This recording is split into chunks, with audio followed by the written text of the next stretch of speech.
Captain Dave Cook with the Anchorage Police Department. I've been asked to settle whether the photograph is real or not real, and the verdict is not real.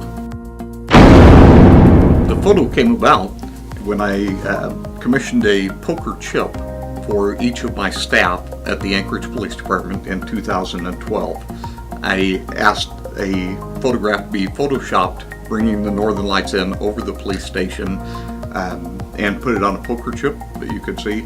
Every year my wife and I commission a Christmas card and a coin or a chip for each of my staff and lately each of the staff of the Anchorage Police Department, and then distribute them.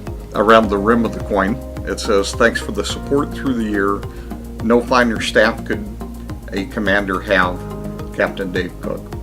And it was given for dispatch records, evidence, payroll, personnel, impounds, supply, and IT. The chips and the coins are kind of a natural byproduct of challenge coins, which are police collectibles. Agencies around the nation have begun producing coins very similar to the military. They are either handed out by commanders, which I have a commander's coin of excellence that I give my staff for excellence in police work, or they can be traded. And so I have a collection of somewhere 2,000 plus challenge coins.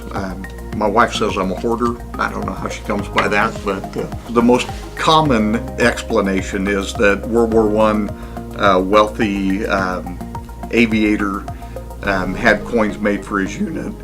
He was shot down, taken prisoner of war, and escaped. He had no identity with him because it was taken by the Germans when he was taken prisoner. As he's sneaking back through the lines, the only means that he had to prove his identity was a challenge coin that says, "I'm from this unit."